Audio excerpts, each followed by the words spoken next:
What's good, everybody? Welcome back to another video, man. Make sure to like, subscribe for the content, man. Draft season is here. Draft season is here. The combine just in it. What an amazing combine. What an intriguing combine. I'm gonna be honest with y'all, man. I'm someone who usually don't put much value into the combine. I feel like it's supposed to, either validate or it's more of about reading in between the lines. Of course, these guys ended playing football at a certain time, and now they got time in between now until the last game. And in between that time is basically just showing, how many people has been actually training. Some people train, all around. Some people train to test because everyone knows the test. Everyone knows the drills that they're supposed to be doing every single year. So I commend all the people who take this seriously because I know we're in a new day and age, and I feel like a lot of guys did hurt their stock by not, actually doing certain drills, certain runs, 40s, of course, because people have questions, and if we have questions, we want to validate those questions. And I view this as a game of poker. If you don't want to play it, hey. But in this video, we will be comparing and just basically talking about if these guys' test performance or the raw score, the relative athletic score, is it translatable to the film? Because that's all we care about here on this channel. Film is above everything, but sometimes testing can validate what you see, or it can invalidate what you see. I got 10 guys, in this list. We're gonna go right through, starting with the biggest winner I would think of the day is the wide receiver from Texas in Matthew Golden. Of course, in his raw score, his height is not ideal, but hey, cares? The weight is not ideal, but who cares? What we need to pay attention to is that 40-yard dash, because that's what blew everyone off the scene, that 4.29. Now, I was very impressed with this. Like, I was to the point I'm like, damn near want to jump him in front of Ted, because Ted, there's questions about his speed. There's a lot of unknown, even though I know Ted's film is unquestionable, unfazed, and everything like that. But when in this draft, this weird draft where the margins are too close to call, that could be the difference between you getting, $1, $2, $3, $4, $5 million. And guys, these franchises don't play around. They have too much data of guys before them, of guys running. Matthew Golden, I knew he was a route runner before. I knew he had short area quickness. I know he's a technician. And as far as he's one of the most complete receivers in this entire draft. The speed, the long speed was a question. And people are saying, does this translate to the film? I'm saying this right now. If you don't believe it translates, the fact that he maybe has a track background, but he trained to up his speed for this event, so in turn it's going to up his speed on the football field. Maybe not by 4.29, but it's going to be faster than what you've seen on film. And I believe he's not slow. He's just a guy who plays with tempo, who's very methodical and everything like that. So the speed, in this opinion, because a lot of people did not have the speed as one of his biggest strengths before the combine, but after the combine you have to consider it now. He's not a speedster, but I'm just saying right now, that's NFL speed. I'm just saying. Next guy, Nick Emmanwori, the safety from South Carolina. This guy has been getting a lot of buzz. Wow, what a pro day. I mean, not a pro day, excuse me. What a combine. The guy is an ideal height at 6'3", ideal weight at 220. You see in his raw score, he benched 20 reps. That's great for a safety. Had a 43-inch vertical, had a 11-foot or 110-foot broad jump, and a 4.38 40. This is green light go for this guy's raw scorecard, man.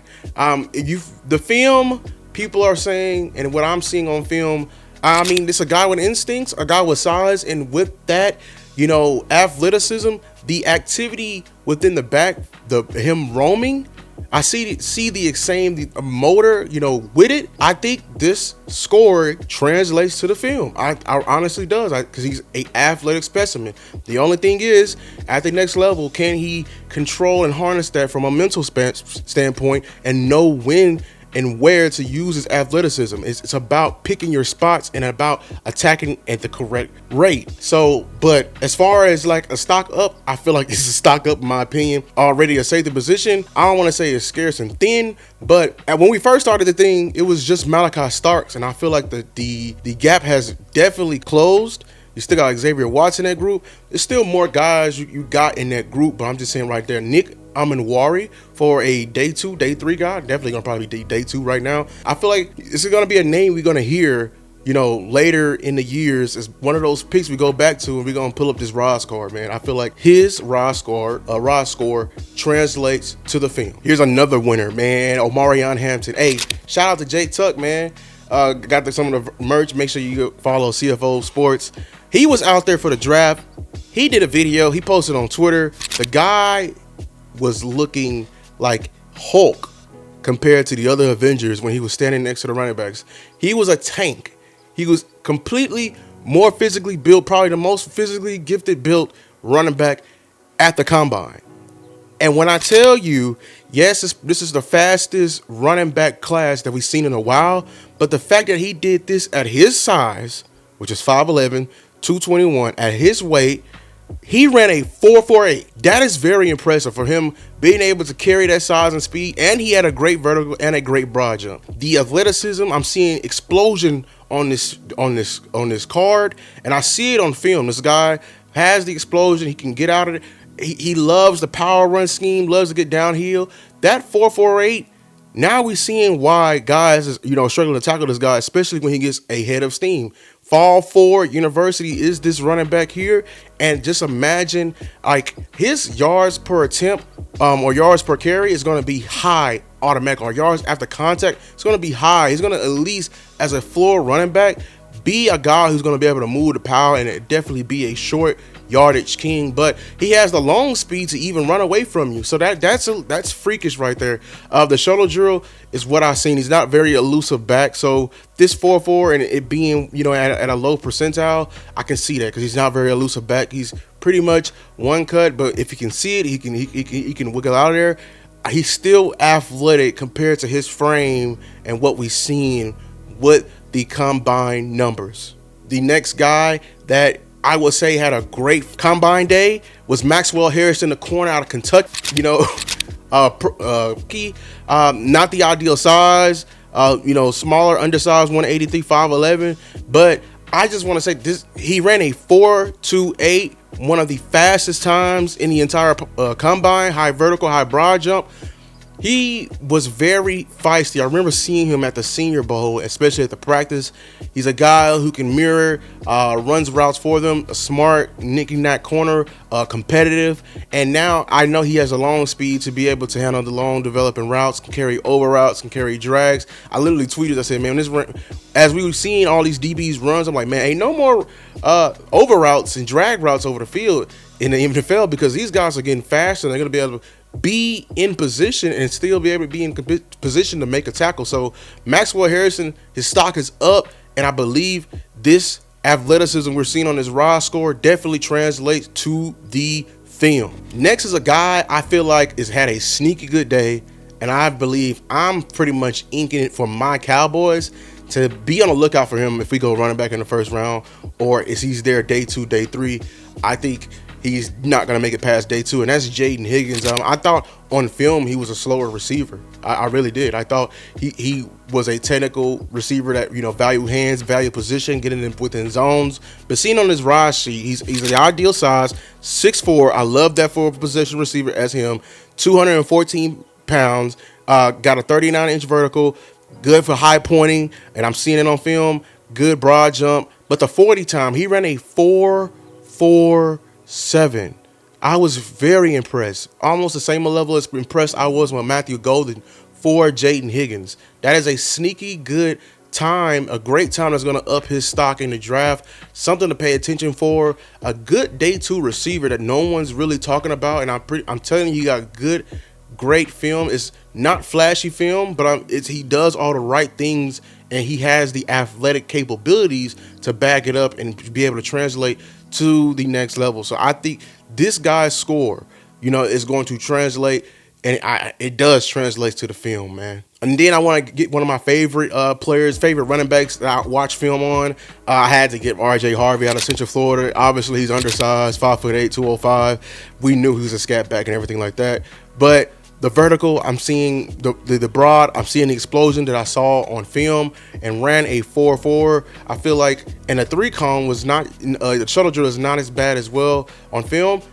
One thing I love from this kid that he can get to his top speed flat-footed. So like he's a very patient runner, but there's times he can get the ball, wait, and boom, he's out to his top speed. So I'm seeing that his 40 is at at the top of the percentiles when it comes to comparing against his constituents, and I just feel validated to say that his athleticism is definitely translating to the film and from his raw score from the standpoint that we're seeing. Next, I want to get some big guy love in here with the D tackles. I got Darius, the D tackle from Toledo. I thought he was an athletic 3-tech on film, and then he came to the combine and showed off that athleticism. Great size.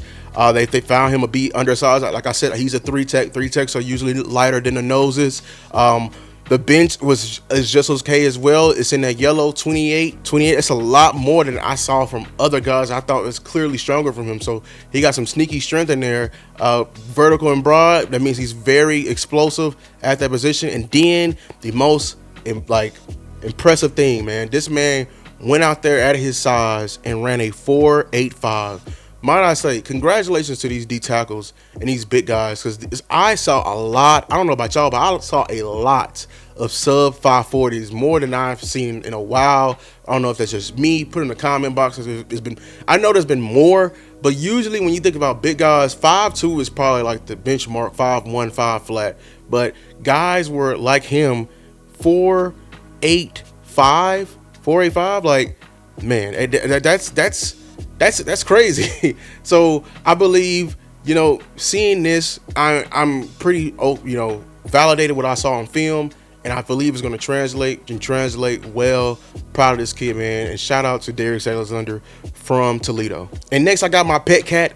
Landon Jackson had himself a day. I was very excited to see like that, because I have my thoughts on him. I love him, at the size. Great run defender. I feel like he plays with great leverage and everything like that. But people had questions about his explosiveness and his speed. And I feel like he went out there and showed that he's athletic. He is very much capable. And somebody at his size is that capable. Now, he's not a full 6'7". 6'6" is just good enough for me. 284 at 40-inch vertical. I think he had the highest or the second highest out of all the defensive ends. That's very impressive. Y'all, I don't know if you understand, but just when you're talking vertical, if somebody's smaller than you, usually they're gonna have a higher vertical than you, because you got to cover more ground in order to, because they're smaller. Like your feet, yeah. But for him to have the highest vertical of everyone, he's clearly the tallest, probably in there. Like he's 6'6", 6'7", like legit. And he had a 40-inch vertical. That's a lot of explosion. He's being able to build, or bring, being able to create from his lower body. That's found out very impressive, and with a broad jump. It's a lot of force that he's being able to conjure up from his body. Okay, and then the 40 was great. So, it was a 4.68. I'm reading on his raw score. That's phenomenal. Phenomenal. Let him get to the league. Let him constantly translate that leverage. It's going to be a very hard guy to block, especially at that size. We all know the Calais Campbell types, those long defensive ends that are hard to block, especially when they play with great leverage, because they have so much body to block, So shout out to Landon Jackson for having a great day at the combine. And then my guy Kyle Kennard, man. What can I say? I was excited to see this kid as well. I liked him. Thought he was very explosive on film. Had a great, phenomenal get off. And I know his raw score is more, yellow and red than the others because of the weight and the height. I thought it should be, pretty much size, normal for his size. But the 40, I know he ran a 4.73, like, okay, but his 10-yard split was very good. And if you've been listening to me, I've been saying the 10-yard split is everything for the edges and DNs, because that is pretty much your get off. That is a measure of how explosive you are. He did not I wish he did the vertical and the broad jump, so I can have like more numbers to back up the explosiveness that I feel like he's one of the most explosive players in the draft. So, but I'm proud of this kid, man. And lastly, man, I got another one in here. This is underrated receiver, but he's special guy to me. My former teammate from high school, Andrew Armstrong, wide receiver from Arkansas, man. The kid is very underrated. I saw his tweet said he led the SEC in receiving, which is very impressive. guy that's going to come in and work, you know, and he has, like you can see, he has great size at 6'3". The weight 202. It's okay. He's gonna continue to gain weight. Receivers, we don't care about the bench. Vertical was phenomenal, 37.5 in the top percentile. Great broad jump and a great 40 for what, you know, 4.5. That is a great 40 for a guy at his size. I'm proud of you, Andrew. If you see this video, man, continue to work hard. Your story and how you are always finding yourself in the room. You are a blue chip player, and I believe everyone, if y'all are needing a receiver in the mid to late rounds, I'm telling you, I know that the other guys are going to get the headlines, but make sure to go watch your film on Andrew Armstrong, because I feel like he had a great combine day, and the film bags it up. That is all. Thank you for making it this far. That is the 10 guys, man.